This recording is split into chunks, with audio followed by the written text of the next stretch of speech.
कौन ब्रह्मा का पिता है, कौन विष्णु की मां, शंकर का दादा कौन है, हमको दे बता। ये जानने के लिए कृपया सुनिए। जगत गुरु तत्वदर्शी संत रामपाल जी महाराज के अमृत वचन सर्व पवित्र धर्मों के पवित्र शास्त्रों के आधार पर।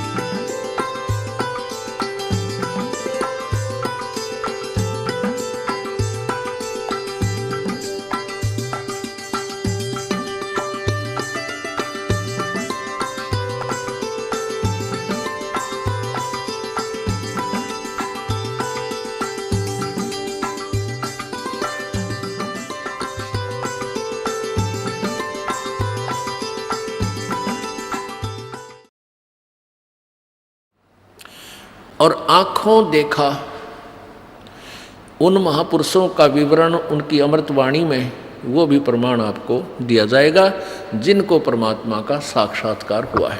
अब परमेश्वर कबीर जी ने यही कथा अपनी प्यारी आत्मा धर्मदास जी को सुनाई थी,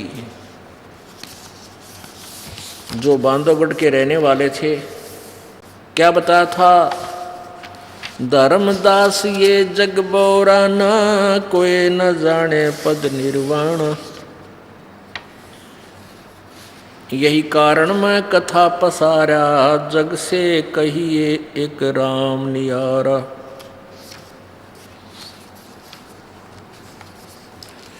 यही कथा जग जीव सुनावो, सब जीवों का भरम नसाओ। परमेश्वर कबीर जी ने ये सत्य कथा आज से 600 वर्ष पूर्व लगभग अपनी प्यारी आत्मा धर्मदास नामक एक बहुत श्रेष्ठ आत्मा को सुनाई थी। और 600 वर्ष पहले पूरा मानव समाज अशिक्षित था। केवल एक ब्राह्मण वर्ग, विशेषकर हिंदुओं में एक ब्राह्मण वर्ग ही संस्कृत भाषा के पढ़ने का अधिकारी था। अन्य को संस्कृत, किसी अन्य जाति वाले को संस्कृत पढ़ना अलाउड नहीं था। और यह बिजली इसलिए गिरी रही सज्ञान का हमारे ऊपर इतना साया छाया रहा कि हम सदग्रंथों को देख नहीं सकते थे, ना पढ़ सकते थे, हमें कोई आज्ञा नहीं थी। एक कड़ौली गांव है यहाँ हरियाणा में, कड़ौली खरखोदे के पास। वहाँ का एक जाट का लड़का, कड़ौली गांव का एक किसान का पुत्र होनहार था। उसने सोचा भी, कहते हैं वेद और सदग्रंथ शास्त्र गीता जी, इनके अंदर बड़ा गूढ़ रहस्य लिखा हुआ है और मैं उस गूढ़ रहस्य को जानूं और फिर सबको निस्वार्थ भाव से बताऊं। ये ब्राह्मण लोग तो अपने रोजी रोटी के लिए ही क्रियाएं करते रहते हैं। तो उसके सामने समस्या आई कि भाई संस्कृत भाषा का जानना अति आवश्यक है और संस्कृत भाषा को मैं पढ़ नहीं सकता क्योंकि अलाउड नहीं। तो उसने क्या सोचा भी, कोई बात नहीं, एक अच्छे काम के लिए थोड़ा सा सहारा और ले लेते हैं झूठ का। उसने अपने गांव में उस समय नंबरदार वगैरह होते थे, वो अशिक्षित ही होते थे। जो मुखिया होते थे वो अशिक्षित होते थे। और वो बच्चा पढ़ रहा था, वो 5-4 कक्षा पढ़ चुका था। तो उसमें क्या होता था कि काशी विद्यापीठ में ही संस्कृत पढ़ाई जाती थी, केवल ब्राह्मण जाति वालों को ही पढ़ाई जाती थी। और वो गांव से, सरपंच से, मुखिया से वो प्रमाण पत्र लेकर जाते थे कि ये इस गांव का वासी है, ब्राह्मण जाति से संबंध रखता है। तो उस निश्चल दास ने अपने गांव के मुखिया से आप पे एक लिख के सारी कथा भाई मैं ये निश्चल दास पुत्र फलाना गांव ये और ये इस ब्राह्मण जाति से संबंध रखता, ऐसा सर्टिफिकेट बनवा लिया और उसका अंगूठा टिकवा लिया मुखिया का, और जाके वहाँ शिक्षा में प्रवेश पा लिया काशी विद्यापीठ में। और होनहार बालक था, सभी से 1 नंबर पर आवा था प्रत्येक कक्षा में। जब उसकी शिक्षा पूरी हो ली तो निश्चल दास ने वहाँ से आना था, तो वहाँ का जो प्राचार्य था, प्रिंसिपल जो था उस काशी विद्यापीठ का, उसके लड़की शादी योग्य होगी थी। उसने सोचा कि ये लड़का बड़ा होनहार है निश्चल, और इससे मैं अपनी लड़की का ब्याह कर दूं, क्योंकि उस समय रोजी रोटी ब्राह्मणों का उद्देश्य यही था कि वहाँ से काशी विद्यापीठ पढ़कर जो जाता है ब्राह्मण, तो उससे लोग सबसे ज़्यादा हवन करवाते हैं और वो ज़्यादा कमाई करता है, ज़्यादा धन कमाता है। जैसे आजकल डॉक्टरों का बच्चे जो MBBS करते हैं, उनका मुख्य उद्देश्य केवल माया जोड़ना ही है, और किसी के उनको कोई उद्देश्य नहीं, कोई ठीक हो या ना हो, ठीक है, ठीक करेंगे तो उनकी रोजी अच्छी चलेगी दुकान, इसलिए वो दवाइयाँ अच्छी देते हैं, लेकिन मूल का उद्देश्य उनका धन ऐंठना ही होता है। वहीं से टारगेट बन जाता है उनका कि या तो नौकरी मिल गई, नौकरी ना मिली दुकान खोल लूँगा, 200 रुपये बेड के दिया करूँगा, 1 राउंड के 500 लूँगा, यानी 9 जुगाड़ जोड़े जाए। तो ऐसे ही ये ब्राह्मण लोग काशी विद्यापीठ पढ़कर जो आता था, लोग उस पर आकर्षित होते थे और उससे सबसे ज़्यादा कथाएं करवाते थे, और वो खूब नरक डोया करता, नरक, क्योंकि ज्ञान था नहीं, अज्ञान प्रचार करने का पाप होता है उन पर, और फिर उद्देश्य उनका कमजोर था, धन इकट्ठा करना ही था। इस उद्देश्य से प्रिंसिपल ने उस बच्चे से कहा कि बेटा तुम अब कुछ गुरु दक्षिणा भी तो दो, आप जा रहे हो। निश्चल दास ने कहा कि जो मांगो गुरुदेव, आपका बच्चा हाजिर है, गरीब व्यक्ति आपको क्या दे सकता हूँ। तो उसने कहा तू वचनबद्ध हो। जी जो आप कहोगे वही हो गया, मैं वचनबद्ध हो गया कि भाई मैं अपनी लड़की का ब्याह तेरे से करना चाहता हूँ। अब फंस गया धर्म संकट में, क्योंकि उसमें ब्राह्मण लोग अपनी बेटी का ब्याह किसी अन्य जाति में नहीं कर सकते, करते थे। सारा समाज उलट हो जाता, हंगामा खड़ा हो जाता था। और ऐसी एक भी कुरीति थी कि लड़की अगर विधवा हो जाती है तो भी उसका ब्याह दोबारा पुनर् नहीं किया करते थे। तो अब धर्म संकट में फंस गया निश्चल। निश्चल ने कहा कि गुरुदेव, मैं आपसे एक सच्ची कथा सुनाना चाहता हूँ। सारी बात बता दी कि गुरुदेव मैं ब्राह्मण नहीं हूँ, मैं उस गांव का जाट का लड़का हूँ, किसान का, और मेरी इच्छा थी कि मैं संस्कृत पढ़ूँ और सदग्रंथों को समझूँ और निस्वार्थ भाव से जनता की सेवा करूँ।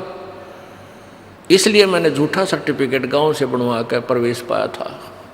अब आपकी इच्छा, जो सजा दो, दास हाजिर है। अब वो ब्राह्मण लाल पीला हो गया और कहा कि तू वचनबद्ध हो। अब हो गया गुरुजी वचनबद्ध कि संस्कृत भाषा में तो कोई प्रवचन नहीं करेगा और संस्कृत भाषा में कोई व्याख्या नहीं करेगा, और ना संस्कृत भाषा पढ़ेगा ना ग्रंथ पढ़ेगा। कहने लगा जी जो आपकी आज्ञा, मैं संस्कृत भाषा नहीं बोलूँगा ना पढ़ूँगा। और श्राप दे दिया कि तुझे 3 ताप के अंतर्गत रोजाना पीड़ा होगी, यानी 1 घड़ी रोजाना बुखार आया करेगा तुझे। अपने आत्माओं, ये जो अच्छी आत्माएं होती हैं, जो पिछले जन्मों की बैटरी चार्ज होती है, उनकी वो न्यों बर्बाद करते हैं अपने पुण्यों को, किसी को आशीर्वाद दे के, किसी को श्राप दे के, फिर वो न्यू खाली हो जाते हैं। तो थोड़ी बहुत उसमें कमाई थी, उसके आधार से उस पर वो असर हो गया। उस निश्चल दास को आजीवन पूरे एक दिन में 1 घंटा और 1 घड़ी यानी 20-22 मिनट रोज़ाना बुखार आता था, बहुत तेज़, और बहुत तंग होता था वो लड़का। तो निश्चल दास ने उसके बाद वो फिर दादू पंथ में चले गए। परमेश्वर कबीर जी दादू साहेब जी को मिले थे, तो निश्चल दास जी दादू पंथ में जाके अपनी जो जैसा उनको ज्ञान था वहाँ से ज्ञान ग्रहण किया और फिर अपना एक निश्चल ग्रंथ बनाया था। उसने संत भाषा में लिखा, जैसे कबीर जी की वाणी है, गरीबदास जी की वाणी है, ऐसे उसने कुछ अपना अनुभव लिखा। वो अलग बात है उसने कितना जाना कितना समझा प्रभु को, वो बहुत अच्छा नहीं था। ये दास ने पढ़ा, उसको खूब देखा, हस्तलिखित भी देखा। फिर भी अपना उद्देश्य ये कहने का ये है दास को कि ये बिजली न्यू गिरी रही कि पहले एक भाषा संस्कृत भाषा को पढ़ने का केवल ब्राह्मण वर्ग को अधिकार था, और इस ब्राह्मण वर्ग को कै ख का भी नहीं पता था। इन सदग्रंथों में लिखा कि सिर्फ संस्कृत घोट लिया करते, व्याकरण को आधार मान लेते, एक दूसरे से शास्त्रार्थ करते रहते, आपस में जो नगट मिट करी जनता ने स्वीकार कर ली। तो परमेश्वर कबीर जी 600 वर्ष पहले ये यथार्थ ज्ञान दिया करते थे। जो ये दास आज उस परमेश्वर की लिखी हुई समरवाणी जो 600 वर्ष पहले धर्मदास जी द्वारा लिपिबद्ध की गई थी, वो आज सुना रहा है पढ़ के। धर्मदास ये जग बोराना, कोई न जाने पद निर्वाण। यही कारण मैं कथा पसारा, जग से कहिए वो राम नियारा। परमात्मा कहते हैं कि प्यारी आत्मा धर्मदास जी, ये पूरा विश्व विचलित है, किसी के पास भी पूर्ण मोक्ष मार्ग नहीं है, कंप्लीट ज्ञान नहीं है, कंप्लीट नॉलेज नहीं है, अध्यात्म ज्ञान, और सब भ्रमित हैं। इसलिए मैंने तेरे को ये सृष्टि रचना सुनाई, और इस सृष्टि रचना को तू सबको सुना और सबका भ्रम मिटा, सबको संशय रहित कर, और इसी से होंगे। यही ज्ञान जग जीव सुनावो, सब जीवों का भ्रम नसाओ। अब मैं तुमसे कहूँ चिताई, इस तेरे देवन की उत्पत्ति वाई। परमेश्वर कबीर जी और धर्मदास जी का जो वार्ता हुई थी, उसमें धर्मदास जी पहले पवित्र हिंदू धर्म में जन्म होने के कारण ब्रह्मा विष्णु महेश को सुप्रीम पावर माना था। अजरो अमर कहा करता था कि इनके कोई माता पिता नहीं, ये अजरो अमर हैं, सर्वेश्वर हैं, महेश्वर हैं, मृत्युंजय कालंजय, और ये सर्वेश्वर, इनकी कोई माता पिता नहीं। परमेश्वर ने फिर उनको वो ज्ञान दिखाया और फिर वो स्थान दिखाया, अपनी शक्ति से सतलोक लेकर गए। ब्रह्मा विष्णु महेश की सती थी पूरे ब्रह्मांडों में दिखाई, कहाँ कहाँ ये कितनी पावर रखते हैं। तब धर्मदास के समझ में आई। होए होए। तो अब परमात्मा कहते हैं कि इस तेरे तीनों भगवाना का जन्म बताता हूँ, क्यों कर हुआ, कैसे हुआ ब्रह्मा विष्णु महेश का। अब मैं तुमसे कहूँ चिताई, तेरे देवन की उत्पत्ति भाई। कुछ संक्षेप कहूँ गहुराई, सब संशय तुमरे मिट जाई। कुछ संक्षेप में बताऊंगा, संक्षिप्त में, और इससे मैं बुद्धिमान व्यक्ति के सारे संशय नष्ट हो जाएंगे, कोई डाउट नहीं रहेगा। भाई भरम गए जग वेद पुराना, आदि राम का भेद न जाण्या। राम राम सब जगत बखाने, आदि राम कोई बिरलो जाने। आदि राम, आदि पुरुष, सबसे पहला प्रभु, प्रिभु, स्वयंभू। यजुर्वेद अध्याय नंबर 40 के मंत्र 8 में उस परमेश्वर कबीर देव की महिमा बताई है कि वो सप्रियागात शुक्रम कायम ऐसनाविरम अवर्णम अबिंदम अछेदम स्वयंभू परिभू व्यवधाता यथा तथ्य अर्थान, यानी वो परमात्मा पूर्ण ब्रह्म कबीर देव, कबीर मनीषी, वो कबीर महाविद्वान है, वो कबीर देव।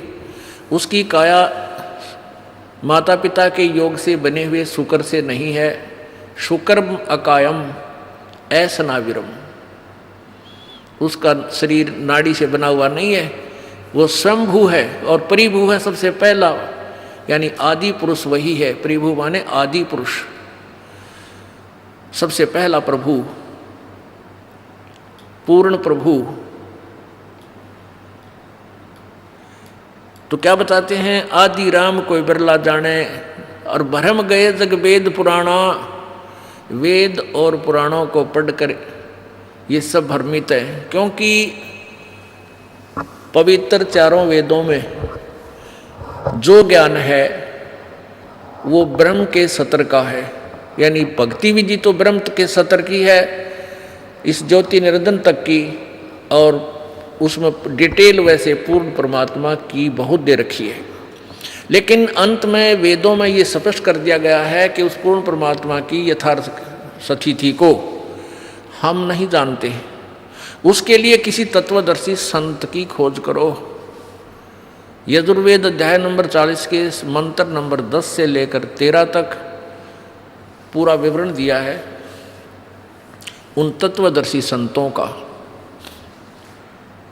पवित्र श्रीमद् भगवत गीता जी अध्याय नंबर 4 के श्लोक नंबर 34 में यही विवरण है। श्रीमद् भगवत गीता जी अध्याय नंबर 4 के श्लोक 34 में कहा है कि जिस सच्चिदानंद घन की वाणी अर्थात उस तत्व ज्ञान के विषय में चौथे अध्याय के 32वें श्लोक में वर्णन दिया है, उस तत्व ज्ञान को तू किसी तत्वदर्शी संतों के पास जाकर समझ। उनको दंडवत प्रणाम करने से, कपट छोड़कर प्रसन्न करने से वो तत्वदर्शी संत तुझे उस तत्व ज्ञान को बताएंगे। इससे सिद्ध है कि गीता ज्ञान दाता जो ज्ञान दे रहा है गीता जी में वो कंप्लीट नहीं है, और वो यथार्थ ज्ञान तत्व ज्ञान उससे भिन्न है, उसको तत्वदर्शी संत ही बताएंगे। वो तत्वदर्शी संत होगा कैसा?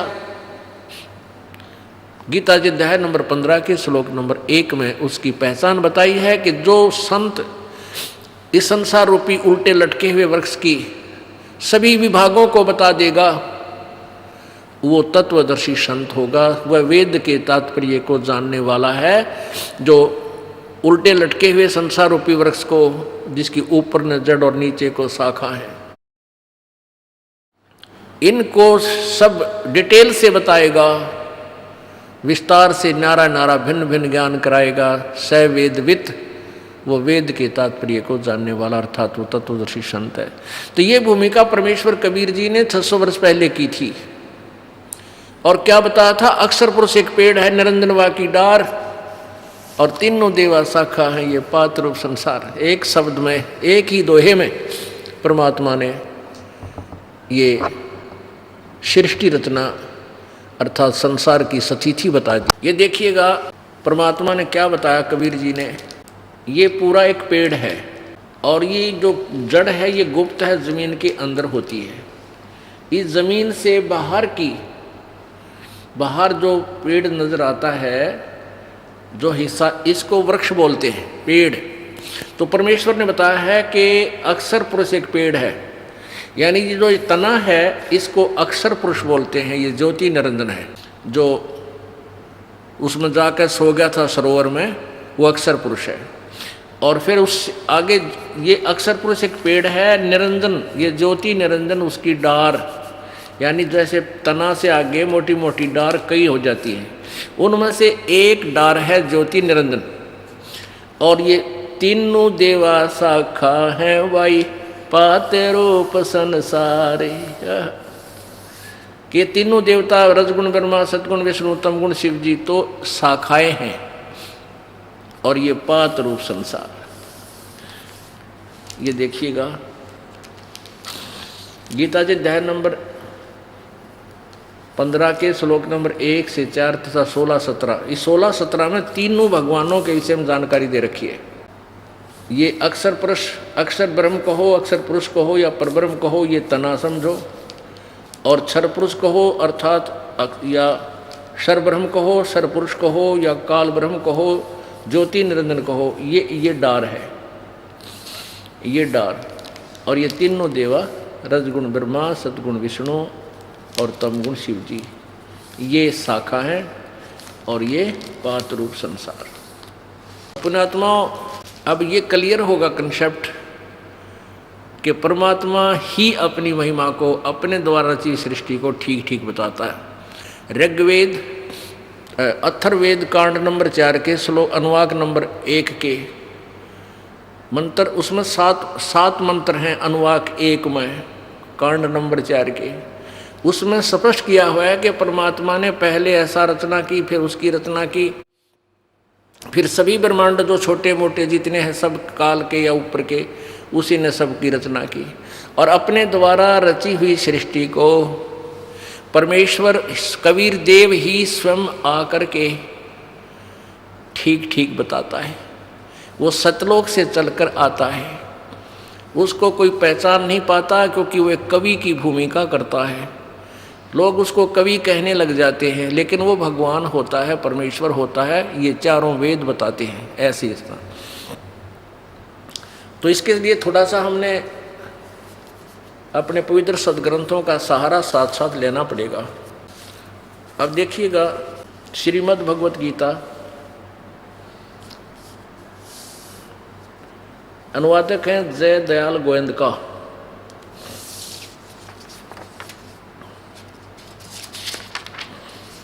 श्रीमद् भगवत गीता गीता प्रेस गोरखपुर से प्रकाशित है। प्रकाशक व मुद्रक हैं गीता प्रेस गोरखपुर, गोविंद मोहन कार्यालय कोलकाता का संस्थान। इसके हम अध्याय नंबर 4 दिखाते हैं। इसमें 32 नंबर श्लोक में क्या कहा है कि जो हमने जो पहले वर्णन किया है 25 से लेकर 30-31 तक, उसके अतिरिक्त बहुत इस प्रकार और भी, उनके अतिरिक्त और भी बहुत प्रकार के यज्ञ यानी धार्मिक अनुष्ठानों की जानकारी। यहाँ इन्होंने थोड़ी सी अनुवाद में गलती की है, ब्रह्मणे मुखे का अर्थ लिख दिया वेद की वाणी, नहीं, ये ब्रह्मणे का अर्थ है सच्चिदानंद घन परमेश्वर की वाणी यानी सूक्ष्म वेद में विस्तार से कहे गए हैं। उन सब को तू कर्म जान यानी क्रिया कर कर ही वो संपन्न होते हैं, होने वाले जान। इस प्रकार तत्व से जानकर उनके अनुष्ठान द्वारा यानी सूक्ष्म वेद से सच्चिदानंद घन की वाणी के अनुसार जो साधना करने से तू कर्म बंधन से सर्वथा मुक्त हो जाएगा। अब इसका कंसेप्ट क्लियर होगा 17वें अध्याय के 23वें श्लोक तक। ये देखो 17वां अध्याय का 23वां श्लोक, अध्याय नंबर 17,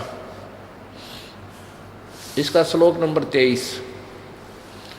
इसमें यह ब्रह्मण्य शब्द हमने देखना, ब्रह्मण्य शब्द ओम तत्सत इति निर्देश ब्रह्मण्य तिर्विध समर्थ ब्राह्मणा तेन वेदा च यगा च विहिता पुरा। अब इन्होंने स्वयं अनुवाद किया है ओम तत्सत, ऐसे ये 3 प्रकार का ब्रह्मण्य माने सच्चिदानंद घन ब्रह्म का, सच्चिदानंद घन ब्रह्मण्य माने सच्चिदानंद घन नोट वेद, या इन्होंने गलत अनुवाद किया है। देखिए ये चौथे अध्याय का 32वें श्लोक में इन्होंने, जहाँ क्योंकि इनको तत्व ज्ञान नहीं था, अनुवाद करने बैठ गए, अड़ंगा कर दिया। इस प्रकार और भी जो पहले कहे उनसे अतिरिक्त बहुत प्रकार के यज्ञ यानी धार्मिक अनुष्ठान सच्चिदानंद घन की वाणी में विस्तार से कहे गए हैं। उन सब को यानी शारीरिक क्रियाओं द्वारा होने वाले जान, इस प्रकार तत्व से जानकर उनके अनुष्ठान द्वारा तो कर्म बंधन से सर्वथा मुक्त हो जाएगा। अब इस सच्चिदानंद घन यानी तत्व वेद है, ये सूक्ष्म वेद है, तत्व ज्ञान है। इस तत्व ज्ञान को कहाँ प्राप्त कर, चौथे अध्याय के 34वें श्लोक में। ये देखो ये 34वें अध्याय का ये 34वां श्लोक, उस ज्ञान को जो सच्चिदानंद घन की वाणी में है, कोई तत्वदर्शी संत बताएंगे, उस ज्ञान को तू तत्वदर्शी ज्ञानियों के पास जाकर समझ, उनको भली भांति दंडवत प्रणाम करने से, उनकी सेवा करने से और कपट छोड़कर सरलतापूर्वक प्रश्न करने से, नम्रतापूर्वक प्रश्न करने से वे तत्वदर्शी ने परमात्म तत्व को भली भांति जानने वाले यानी तत्वदर्शी संत ज्ञानी महात्मा तुझे उस तत्व ज्ञान का उपदेश करेंगे। ओह, इसे सिद्ध है कि वेद ज्ञान दाता जो बोल रहा है उससे अलग है, वो सच्चिदानंद घन की वाणी या कबीर वाणी है। ये कबीर वाणी है वो, और वो परमात्मा अपनी वाणी द्वारा एक कवि रूप में प्रकट होकर उस कबीर वाणी द्वारा लोकोक्तियों के माध्यम से, शब्दावलियों के माध्यम से, पदावलियों के माध्यम से अपनी महिमा का वर्णन करता है। वो एक प्रसिद्ध कवि की पदवी भी प्राप्त करता है, उसको लोग कवि कहने लग जाते हैं, लेकिन वो परमात्मा होता है। वो तीसरे धाम में रहता है, सतलोक में, और वहाँ से चलकर यहाँ आता, अपनी प्यारी आत्माओं को मिलता है, उनको यथार्थ ज्ञान से परिचित करवा कर फिर अपना गवाह बनाता है। ये प्रमाण ऋग्वेद मंडल नंबर 9 सूक्त नंबर 86 मंत्र नंबर 26-27, ऋग्वेद मंडल नंबर 9 सूक्त नंबर 82 मंत्र 1, 2, 3, ऋग्वेद मंडल नंबर 9 सूक्त नंबर 96 मंत्र नंबर 16 से लेकर 20 तक बिल्कुल स्पष्ट कर देते हैं कि वो उस परमात्मा का क्या नाम है। ये प्रश्न किया गया 96 सूक्त नंबर 96 के श्लोक नंबर 16 में।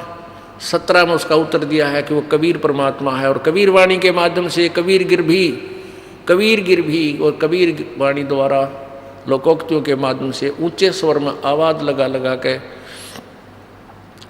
अपना यथार्थ ज्ञान प्रचार करता है। इस कारण से वो प्रसिद्ध कवि की उपाधि प्राप्त करता है, और उस कवि द्वारा, उस ऋषि कहो चाहे कवि संत कहो, वो संत रूप में भी होता है, वो ऋषि भी कहलाता है। उस संत यानी ऋषि कृत जो वाणी है वो उनके अनुयायियों के लिए बहुत आनंददायक होती है, ऐसा अनुवर्णन है। अब आपको दिखाते हैं तत्वदर्शी संत की पहचान क्या है 15वें अध्याय के प्रथम श्लोक में। अब पुण्यात्माओं, आज का जो प्रसंग है कि आपका पुण्य भाग है कि आपको अब ये समय मिला है, आपको जन्म मिला है ऐसे समय में कि अब परमात्मा मिलेगा, क्योंकि हम सद्ग्रंथों को आँखों देखकर और उस परमेश्वर के तत्व ज्ञान पर विश्वास कर पाएंगे। हम अभी तक विश्वास नहीं कर पा रहे थे इस परमेश्वर की वाणी में जो 600 वर्ष पहले बोली थी, आज सब सदग्रंथ प्रमाणित कर रहे हैं। जिन सदग्रंथों को हम सत्य मानते हैं, आज वो सतग्रंथ ही उस परमेश्वर की अमर वाणी को सेकंड कर रहे हैं, समर्थन कर रहे हैं। अब देखो 15वें अध्याय का प्रथम मंत्र, अथ पंचदशो यानी 15वां अध्याय। इसमें क्या बताया है कि ऊर्ध्व मूलम अधः शाखम अश्वत्थम प्राहु अवयम, ऊपर को जड़ वाला नीचे को शाखा वाला, ये अविनाशी पीपल जैसा संसार रूपी वृक्ष, अविनाशी संसार रूपी वृक्ष कहा गया है। छंदासी यस्य पर्णानि ये तम वेद, और इसके जो पत्ते आदि हैं ये सब विभाग, छंद माने ये छंद, इस समय स्थान स्थान पर सेंटेंस पर निर्भर करता है। छंद माने अलग अलग टुकड़े, छंद जो होते हैं वो अपने हिसाब के होते हैं, तो छंद माने अलग से जो टुकड़े, पूरे विभाग बता देगा कि उसका तना क्या है, उसकी डार क्या है, शाखा कौन है और पत्ते किसको कहते हैं। सवेदवित, ये देखो, ऊर्ध्व मूलम अधः शाखम अश्वत्थम प्राहु अवयम छंदासी यस्य पर्णानि ये तम वेद। ये माने जो, तम माने उस छुपे हुए अज्ञान रूप अंधकार में छुपे हुए को जानता है, यानी जिसको कोई नहीं जानता, उस अज्ञान के कारण उसको जानता है। वेद माने जानना होता है, ज्ञान है जिसको। सवेदवित, वो वेद के तात्पर्य को जानने वाला है, अर्थात वो तत्वदर्शी संत है, जो इन सब उल्टे लटके संसार रूपी वृक्ष के सभी विभागों को पत्तों सहित बता देगा, वो तत्वदर्शी संत है। ये पहचान है। अब देखो पढ़ के, आदि पुरुष परमेश्वर यानी अनुवादक यहाँ ठीक बोल रहा है कि आदि पुरुष परमेश्वर मूल वाले, यानी ये पूर्ण परमात्मा तो इसका जड़ है। पूर्ण परमात्मा जो जड़ है वो समझो पूर्ण परमात्मा है। ये देखिएगा, ऊर्ध्व मूलम अधः शाखम, ऊपर तो ऊपर को आदि पुरुष परमेश्वर, आदि राम, आदि पुरुष, आदि भगवान तो ये जड़ है। आदि पुरुष परमेश्वर रूपी मूल वाले यानी संसार रूपी वृक्ष की जो जड़ है वो पूर्ण परमात्मा है, परम अक्षर ब्रह्म है। ये देखिएगा, ये पूर्ण ब्रह्म परमेश्वर परम अक्षर ब्रह्म, ये तो समझो जड़ है, मूल ये जड़ है। और नीचे को शाखा है। इसके विषय में अनुवाद करता विचलित है। आगे देखिएगा, श्रीमद् भगवद गीता अध्याय नंबर 15 हम पढ़ रहे हैं। प्रथम मंत्र, आदि पुरुष परमेश्वर मूल वाले, आदि राम रूपी तो समझो जड़ है, जहाँ से पूरे तने को खुराक आती है, आहार मिलता है। और अधः शाखम, यहाँ विचलित है ये, ब्रह्मा रूप मुख्य शाखा वाले नहीं। देखो अधः माने, अधः देखेंगे हम, अधः शाखा का अर्थ तो ने शाखा ठीक किया है, लेकिन अधः में विचलित है। इसी के 2 नंबर मंत्र में, 15वें अध्याय के 2 नंबर मंत्र में अधः 2 बार लिखा है। इसका अनुवाद यहाँ किया है, अधः माने नीचे, अधः, और अधः माने नीचे, यानी अधः का अर्थ नीचे। तो हम यहाँ ठीक अनुवाद कर लेंगे, क्योंकि इनका उलझाए बातें अब हमने सुलझाना है इसको। ऊर्ध्व मूलम, आदि पुरुष परमेश्वर मूल वाले, ये तो बिल्कुल ठीक बोला है कि वो मूल जड़ है उस संसार रूपी वृक्ष, वो तो पूर्ण परमात्मा समझो, आदि राम समझो। और अधः शाखम, नीचे को शाखा वाले, ब्रह्मा रूप मुख्य शाखा नहीं, नीचे को शाखा वाले, ये तीनों गुण रूपी शाखा है। संसार रूपी पीपल वृक्ष को अविनाशी कहते हैं। वेद, यहाँ छंदासी का अर्थ में वेद कर दिया, नहीं, छंदासी यस्य पर्णानि, वेद जिसके पत्ते कहे गए हैं, नहीं। चलो जैसे भी, हम अपना उद्देश्य समझेंगे। उस संसार रूप वृक्ष को, यानी पूरे सभी विभागों को जो मूल सहित यानी जड़ से लेकर जड़ सहित जानता है, तत्व से जानता है, स वेदवित्, स वेदवित्, वह वेद के तात्पर्य को जानने वाला है, अर्थात वो तत्वदर्शी संत है। अपनात्मा आगे देखें, इसमें क्या लिखा है कि तस्य मन, उस संसार रूपी वृक्ष की तीनों गुण रूप जल से बढ़ी हुई नहीं, तो जैसे भी शाखा, विषय पर वाला शाखा, ये तीनों, इन्होंने अनुवाद गलत किया है। ये तीनों रजगुण ब्रह्मा, सतगुण विष्णु, तमगुण शिवजी रूपी शाखा लिखना था। इन्होंने किया है विषय भोग रूप कोपलों वाली देव, मनुष्य और तिर्यक आदि योनि रूप शाखाएं नीचे और ऊपर, सर्वत्र नहीं है, केवल ऊर्ध्व माने ऊपर और फैली हुई, अर्ध माने नीचे और ऊपर फैली। और मूल श्लोक में कर्मों के अनुसार बांधने वाली या कर्मा में फंसाए रखने के का भी मुख्य कारण ये तीनों गुण हैं, रजगुण ब्रह्मा, सदगुण विष्णु, तमगुण रूपी शाखा ही हैं। अहमता ममता वासना रूपी जड़े नहीं, ये मूलानी, ये तीनों गुण है, तीनों गुण। देखो ये लिखा है तीनों गुण रूपी शाखाएं, उस संसार रूपी वृक्ष की तीनों गुण रूप रजगुण ब्रह्मा, सतगुण विष्णु, तमगुण शिवजी रूपी शाखाएं ऊपर और नीचे फैली हुई है। और इस मनुष्य जीवन में, मनुष्य लोक में, इस पृथ्वी पर कर्मा के अनुसार बांधने वाली यानी फंसाने के मुख्य कारण भी यही है। मुख्य मूलानी यानी जड़ हैं, ये खास कारण है। ये हमें फंसाने की मुख्य कारण तो ये भी यही हैं, या बांधे रखते हैं, नीचे और ऊपर व्याप्त हैं। सभी लोकों में नहीं है, 3 लोकों में। अपनात्मा, अब ये भी कंसेप्ट क्लियर करना पड़ेगा कि गीता ज्ञानदाता कंप्लीट नॉलेज नहीं रखता इस सृष्टि रचना के बारे में। 15वें अध्याय के 3रे श्लोक में ये भी कंसेप्ट क्लियर हो जाता है। गीता ज्ञानदाता कहता है कि यहाँ तेरे और मेरे डिस्कशन में, तेरे और मेरे इस विवेचन में, इस गीता ज्ञान में, इस सृष्टि रचना का मुझे पूर्ण ज्ञान नहीं है, मैं ठीक से नहीं जानता।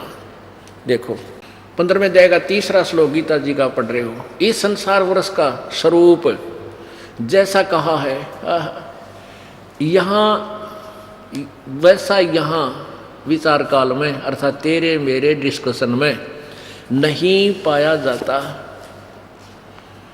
क्योंकि न तो इसको आदि है और न इसका अंत है और न इसकी अच्छी प्रकार से स्थिति है। इसलिए इस सुविरूढ़ मूलम, क्योंकि जड़ रूपी जो स्थान है जो भगवान है वो अजरो अमर है, विरूढ़ सुविरूढ़ यानी दृढ़ है। अहमता ममता ये इनकी अपना सोच है, वासना नहीं। अति दृढ़ मूल वाले, इसलिए इस अति दृढ़ मूल वाले यानी वृक्ष को, इस अश्वत्थम संसार रूपी पीपल के वृक्ष को दृढ़ेन असंग शस्त्रेन छित्वा, अनुवाद गलत है यहाँ का, दृढ़ यानी उस जो अटल ज्ञान है, तत्वदर्शी तत्व ज्ञान है, उस तत्व ज्ञान रूपी शस्त्र द्वारा काट के, इन्होंने गलत किया, वैराग रूप शस्त्र द्वारा नहीं, उस तत्व ज्ञान रूपी शस्त्र द्वारा काट कर था तत्वदर्शी संतों से वो ज्ञान समझकर उसके पश्चात चौथे अध्याय में ना 15 में जाएंगे चौथे श्लोक में, उसके पश्चात उस परम पद रूप परमेश्वर को भली भांति खोजना चाहिए, जिसमें गए हुए पुरुष फिर लौटकर संसार में नहीं आते, और जिस परमेश्वर से इस पुरातन संसार रूपी वृक्ष की प्रवृत्ति विस्तार को प्राप्त हुआ था, जिसने संसार रूपी वृक्ष की रचना की है, और उसी आदि पुरुष नारायण के मैं शरण हूँ, इस प्रकार दृढ़ निश्चय करके उस परमेश्वर का मनन और निधिध्यासन करना चाहिए। यह स्पष्ट हो गया कि गीता ज्ञानदाता से कोई और परमात्मा है और उसी ने सारी सृष्टि की रचना की है। उसके तत्व ज्ञान को और सृष्टि रचना को वेद गीता ज्ञानदाता नहीं जानता, उसके लिए ऑप्शन छोड़ दिया कि तत्वदर्शी संतों को ढूंढो खोजो, और वो तत्वदर्शी संत कैसे होंगे वो प्रमाण 15 में अध्याय के प्रथम श्लोक में देंगे। अब परमात्मा ने बताया कि अक्षर पुरुष एक पेड़ है, निरंजन वा की डार, तीनों देवा शाखा हैं, ये पात रूप संसार। और इस दास ने भी मौखिक कथा सुनाई परमेश्वर कबीर जी द्वारा 600 वर्ष पहले बताई हुई अपने अमृतवाणी से कि 3 परमात्मा, एक परम अक्षर पुरुष, ये तो पूर्ण ब्रह्म है, सत्य पुरुष कबीर जी है, और अक्षर पुरुष ये परब्रह्म है, और सरपुरुष ये ज्योति निरंजन ब्रह्म है। ये 3 परमात्माओं की सचिति है। अब आपको गीता जी, पवित्र गीता जी में क्लियर करते हैं। अब देखिएगा 3 परमात्माओं की न्यारी न्यारी सचिति जो परमेश्वर कबीर जी ने 600 वर्ष पहले बताया था। अक्षर पुरुष एक पेड़ है, निरंजन वा की डार, और तीनों देवा शाखा है, ये पात रूप संसार। अब यहाँ सबसे पहले एक और आपको क्लियर बताना पड़ेगा कि रजगुण ब्रह्मा है, सतगुण विष्णु, तमगुण शिव जी। पुण्यात्माओं, ये ऐसा ज्ञान है कि अभी तक किसी के पास नहीं पहुंचा, और प्रत्येक प्राणी उसी से में मान पावेगा, वो अपनी आँखों प्रमाण देख लेगा। और बुद्धिमान व्यक्ति प्रमाण देखने के बाद मान जाया करते हैं, और मूड नहीं माना करते। तो मूडों से हमारा कोई लेन देन भी नहीं है। अब सबसे पहले प्रमाणित करते हैं कि रजगुण ब्रह्मा है, सतगुण विष्णु, तमगुण शिव जी। तब ये परमेश्वर का ज्ञान आप जी के हृदय में समा होगा। श्रीमद् देवी भागवत देखिएगा, इसमें हिंदी और संस्कृत दोनों हैं। श्रीमद् देवी भागवत हिंदी भाषा टीका सहित प्रथम भाग, ये कहाँ से प्रकाशित है? अथ श्री देवी भागवतम भाषा टीका सभाष्टीकम सहमातम, खेमराज श्री कृष्ण दास प्रकाशन, बम्बई 4। अब इसके तीसरे स्कंद में अथ श्रीमद् देवी भागवते भाषा टीका युक्ते तृतीय स्कंद है प्रारंभते, यहाँ तीसरा स्कंद प्रारंभ होता है, और इसके प्रश्न नंबर 11 पे है। अध्याय नंबर 5 के मंत्र नंबर 8 में, अध्याय 5 तीसरा स्कंद भाषा टीका सही तृतीय स्कंद, और 8वां मंत्र है ये। 7वां समाप्त हुआ, 8वां प्रारंभ होता है। भगवान शिव जी बोल रहे हैं, शंकर भगवान, हे मात्र यदि हमारे ऊपर सदा आप दया युक्त हो तो हमको तमोगुण में किस प्रकार प्रदान किया है। यानी मुझे तमोगुण क्यों बना दिया, ब्रह्मा रजोगुण और हरि विष्णु को सतोगुण क्यों बनाया। अब संस्कार देखिए, ये 7वां समाप्त हुआ, 8वां श्लोक प्रारंभ हुआ।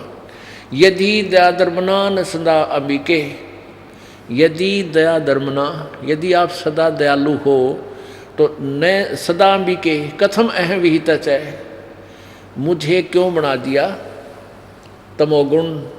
और कमल जय, कमल से उत्पन्न होने वाले ब्रह्मा को रजोगुण संभव, रजोगुण क्यों बनाया। और सुविहित किमु सतोगुण हरि, और तुमने विष्णु जी को सतोगुण क्यों बना दिया। कति कंसेप्ट क्लियर होगा। हिंदी और संस्कृत दोनों पढ़ ली, क्योंकि दोनों की लिपि नागरी है और हम नागरी लिपि से खूब परिचित हैं, क्योंकि हम हिंदुस्तानी हैं और हिंदू हैं।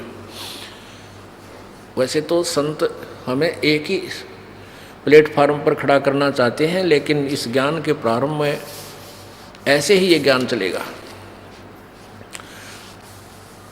इसके साथ साथ अनुवादकर्ताओं ने देवी भागवत में सही खुल कर नहीं कर पाए, फिर भी उस सच्चाई को छुपा नहीं सके। देखिए श्री मद देवी भागवत, क्योंकि गीता प्रेस गोरखपुर से प्रकाशित पुस्तक पवित्र हिंदू धर्म के अनुयायियों के लिए एक एथेंटिक रिकॉर्ड है।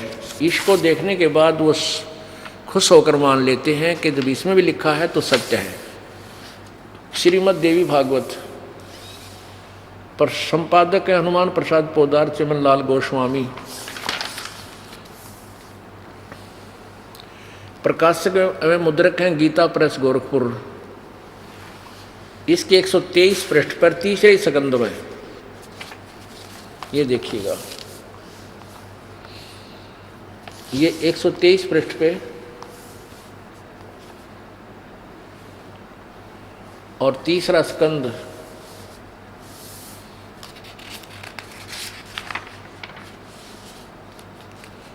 अध्याय 5 है, क्योंकि यहाँ अध्याय 120 पृष्ठ पे अध्याय 1 और 3 समाप्त होगी ऊपर।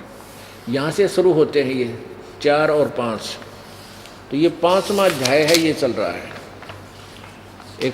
तीसरा स्कंद 123 पृष्ठ पे विष्णु जी बोल रहे हैं, तुम शुद्ध स्वरूपा हो, ये सारा संसार तुम्ही से उद्भासित हो रहा है। मैं ब्रह्मा और शंकर हम सभी तुम्हारी कृपा से विद्यमान हैं। हमारा आविर्भाव यानी जन्म और तिरोभाव अर्थात मृत्यु हुआ करता है। हमारा तो जन्म और मृत्यु होता है, हम अविनाशी नहीं हैं। केवल तुम ही नित्य हो, जगत जननी हो, प्रकृति और सनातनी देवी हो। प्रकृति दुर्गा को बोलते हैं, ये भी ध्यान रखना। ये आपका गीता जी में काम आओगा, जब दास आपको गीता जी में सृष्टि रचना प्रमाण करेगा। भगवान शंकर बोले, देवी यदि महाभाग विष्णु तुम्ही से प्रकट हुए हैं तो उनके बाद उत्पन्न होने वाले ब्रह्मा भी तुम्हारे ही बालक हुए। फिर मैं तमोगुणी लीला करने वाला शंकर क्या तुम्हारी संतान नहीं हुआ। अर्थात ब्रह्मा भी आपका बेटा, विष्णु भी आपका बेटा और मैं शंकर भी आपका पुत्र। अर्थात मुझे भी उत्पन्न करने वाली तुम ही हो। सिवे संपूर्ण संसार की सृष्टि करने में तुम बड़ी चतुर हो। आगे देखो, इस संसार की सृष्टि, स्थिति और संहार में तुम्हारे गुण सदा समर्थ हैं। उन्हीं तीनों गुणों से उत्पन्न हम यानी ब्रह्मा, विष्णु एवं शंकर नियम अनुसार कार्य में तत्पर रहते हैं। यानी इससे सिद्ध हो गया तीनों गुणों से उत्पन्न रजगुण ब्रह्मा, सतगुण विष्णु, तमगुण शिव जी। और ये भी कंसेप्ट क्लियर हो गया कि ब्रह्मा विष्णु महेश की माता दुर्गा है या प्रकृति देवी है, शेरा वाली है, अष्टंगी है। अब आपको सुनाएंगे 15वें अध्याय का 16 और 17 श्लोक में। ये तो क्लियर हो गया, रजगुण ब्रह्मा है, सतगुण विष्णु, तमगुण शिव जी। और परमात्मा ने अपनी अमर वाणी में, सच्चिदानंद घन की वाणी में बताया है कि अक्षर पुरुष एक पेड़ है। निरंजन ये ज्योति निरंजन काल, इसकी डार तना तो अक्षर पुरुष है और डार ये सरपुरुष, और तीनों देवा शाखा हैं वाई पात रूप संसार। तीनों देवा रजगुण ब्रह्मा सतगुण विष्णु तम गुण शिव जी तो शाखा है, और पात रूप संसार। और वो जो प्रोक्ष प्रभु है, जो गुप्त है, दिखाई नहीं देता, वो परम अक्षर ब्रह्म है।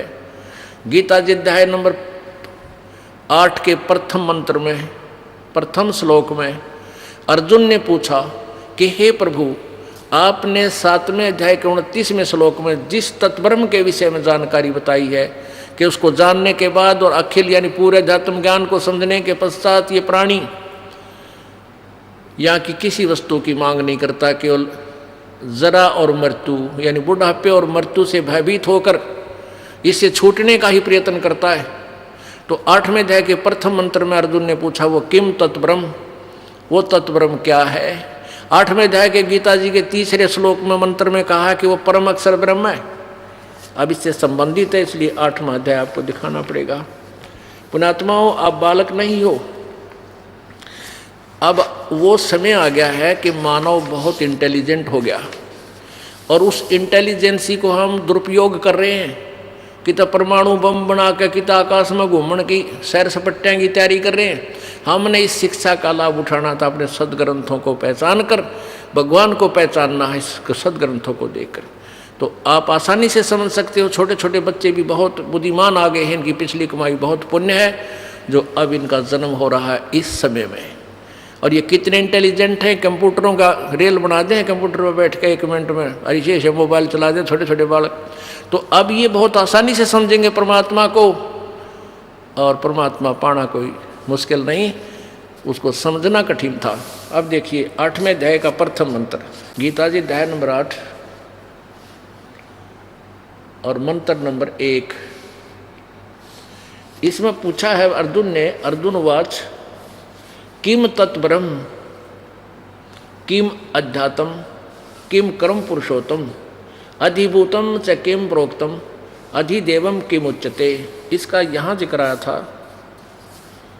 ये 7वां अध्याय बिल्कुल साथ में है, इसमें 30 श्लोक है 7वें अध्याय का, और ये 29वां श्लोक यहाँ नीचे लिखा है इसकी संस्कृत। इसमें लिखा है कि जरा मरण मोक्षाय माम आश्रित्य यतन्तीये ते ब्रह्म तत्विदु। तत्ब्रह्म, ब्रह्म तत्व कहो चाहे तत्ब्रह्म कहो, ते माने वे, तत्ब्रह्म माने उस परमात्मा को, उस ब्रह्म को, विदु माने जानते हैं, कर्षणम माने सारे अध्यात्म को जानते हैं, कर्म चाहे अखिलम और सारे कर्मों से परिचित हैं। वो केवल इस तत्ब्रह्म से परिचित हैं, सारे अध्यात्म ज्ञान से परिचित हैं। वो जरा मरण मोक्षाय माम आश्रित, मेरे इस ज्ञान का आश्रित करके कि तत्वदर्शी संतों की खोज कर लो, उससे समझ लो, उसके पश्चात वो जन्म मरण से मोक्ष की ही इच्छा करते हैं। ये इन्होंने अनुवाद किया है। जो मेरे शरण होकर जरा और मरण से, जरा माने बुढ़ापा से छूटने के लिए ही प्रयत्न करते हैं, वे पुरुष उस तत्ब्रह्म, तत् ब्रह्म है, उस ब्रह्म को, संपूर्ण अध्यात्म को तथा संपूर्ण कर्मों को जानते हैं। इसमें प्रथम 8वें अध्याय के प्रथम मंत्र में प्रश्न किया अर्जुन ने, तो किम तत्ब्रह्म, वो तत्ब्रह्म क्या है। किम, वह तत्व माने वह, ब्रह्म माने ब्रह्म, वह ब्रह्म क्या है। इसका 3रे मंत्र में उत्तर दिया है गीता ज्ञानदाता ने। श्रीमद् भगवद गीता अध्याय 8, श्रीमद् भगवद गीता अध्याय 8 के मंत्र 3 में, वह परम अक्षर ब्रह्म है, वह परम अक्षरम ब्रह्म, परमम अक्षरम ब्रह्म, वह परम अक्षर ब्रह्म है। अब यहाँ अब आएंगे हम इस 15वें अध्याय के 16वें श्लोक में। पुण्यात्मा, आज का मानव बहुत बुद्धिमान हो गया है और बहुत आसानी से समझोगे। जब तक आप आंखों नहीं देख लोगे इन प्रमाणों को, आप आज तक इसलिए विचलित रहे, आप मान नहीं सकते। और इन प्रमाणों को देखकर भी आप नहीं मान सकते तो आप भक्ति के योग्य नहीं हो। आपको परमात्मा नहीं चाहिए, फिर आप तो ड्रामा करने आए हो संसार में। और मूल उद्देश्य इस मानव शरीर का केवल परमात्मा पाना है। माता पिता मिल जाएंगे 184 माँ, और सतगुरु सेवा और बंदगी या फिर मिलन की ना। जन्म जहाँ जन्म पाओगे वहीं माता पिता मिल जाएंगे, संतान मिल जाएगी, पशु बनोगे वहाँ मिल जाएंगे, पक्षी बनोगे वहाँ मिल जाएंगे, मनुष्य बनोगे वहाँ मिल जाएंगे, लेकिन ये जो वर्तमान में जो ज्ञान चल रहा है ये आपको फिर मिलन का ना। आगे देखो अध्याय नंबर 15 का और श्लोक नंबर 16। इसमें दो प्रभु बताए हैं, दो पुरुष। दिवौ इमौ पुरुषौ लोके शर च अक्षर सर च अक्षर। हम संत भाषा में इसको छर बोल देते हैं, यानी समझण में आसानी हो जाए। छर अक्षर हमारे संत भाषा में, लेकिन इस भाषा में तोतला बोलना पड़ा है, थोड़ा कम समझ में आवा है, इसलिए हम सीधे बोलते हैं छर और अक्षर।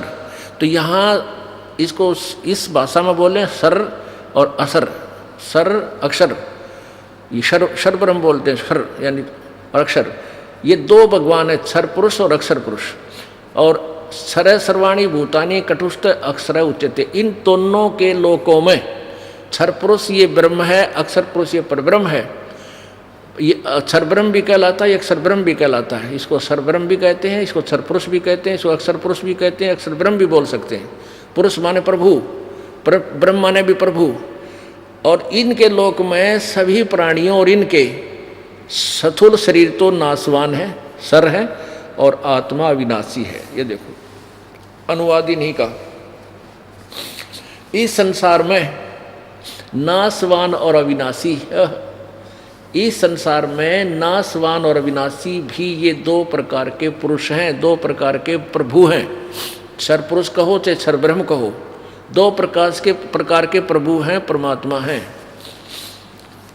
और संपूर्ण प्राणियों के शरीर नाशवान है और जीवात्मा अविनाशी है। यानी इनके लोक में ये इनके समेत भी इनके सब स्थूल शरीर तो ये नाशवान है, जीवात्मा किससे की बिना मरती, गधे की कुत्ते की, वो तो अलग बात है। आगे देखो 17वें में तीसरा परमात्मा बताया है, परम अक्षर ब्रह्म। क्या कहा है? उत्तम पुरुष है तो अन्य, पुरुष माने परमात्मा। इस संसार में अक्षर पुरुष, सर यानी सर पुरुष और अक्षर, नाशवान और अविनाशी, सर पुरुष और अक्षर पुरुष। इस पुरुष को हम यहाँ भी लगा सकते हैं। दो प्रकार के पुरुष हैं। पुरुष छोड़ दिया ना लिख के, या भगवान लिखना था, प्रभु लिखना था, ब्रह्म लिखना था। दो प्रकार के ब्रह्म हैं। और वास्तव में 17वें श्लोक में कंसेप्ट क्लियर कर दिया कि उत्तम पुरुष तो अन्य है, वो श्रेष्ठ प्रभु अविनाशी परमात्मा तो ऊपर वाले दोनों से कोई और है। वो कौन है? वो परम अक्षर ब्रह्म है, जो गीता जी अध्याय नंबर 8 के श्लोक नंबर 1 के उत्तर में 3 में बताया है। उत्तम पुरुष है तो अन्य परमात्मा इति उदाहरत है, जिसको परमात्मा कहा जाता है। ये लोक त्रयम्, जो तीनों लोकों में आविश्य विभर्ति प्रवेश करके सबका धारण पोषण करता है, वो अवय ईश्वर है। अवय माने अविनाशी, ईश्वर माने सबका मालिक। उत्तम पुरुष तो अन्य ही है, उत्तम प्रभु ऊपर वालों से कोई न्यारा ही है, जो तीनों लोकों में प्रवेश करके, यानी वो यहाँ आता है प्रभु और सबका धारण पोषण करता है, यानी सबको यथार्थ ज्ञान और सत भक्ति से परिपूर्ण करता है। उनका पालन पोषण और अपनी तरफ से अलग से धन देकर उनका पोषण करता अपने कोटे थे। अविनाशी परमेश्वर परमात्मा इस प्रकार कहा गया है। अपने आत्माओं, ये तो कंसेप्ट क्लियर हो गया कि सर पुरुष और अक्षर पुरुष ये उत्तम पुरुष नहीं है, ये श्रेष्ठ प्रभु नहीं है। इसलिए 17वें श्लोक में कहा 15वें अध्याय के गीता जी में कि उत्तम पुरुष है तो अन्य, वो परमात्मा कहते हैं, वही तीनों लोकों में प्रवेश करके सबका धारण पोषण करता है, वो अविनाशी परमात्मा है।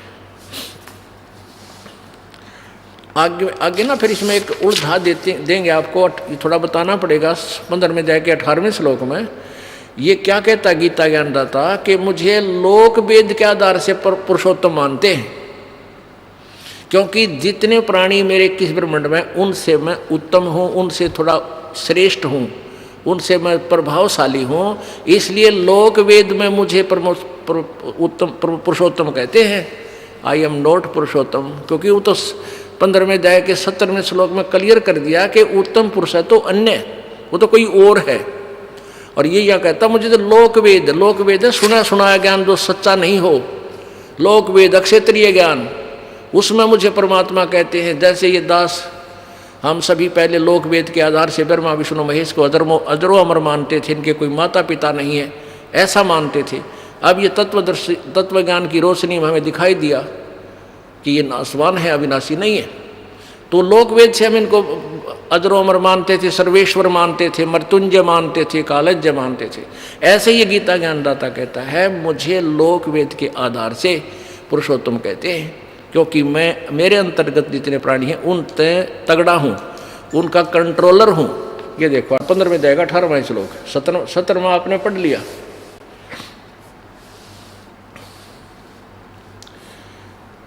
यस्मात् सर्वम अतीतः अहम अक्षरात् अपि तौतम अतः अस्मि लोके वेदे, अस्मि माने इस मेरे वाले लोक, मेरे लोके वेदे, लोक वेद में प्राच्य प्राचित पुरुषोत्तम, क्योंकि मैं नासवान जड़ वर्ग क्षेत्र से सर्वथा अतीत हूँ और अविनाशी जीवात्मा से भी उत्तम हूँ, इसलिए लोक में और वेद में, लोक वेद में, ये लोके वेदे यानी लोक वेद में दंत कथाओं के आधार पर पुरुषोत्तम नाम से प्रसिद्ध हूँ। इसका ये अर्थ बना, अर्थ इन्होंने गलत किया थोड़ा सा।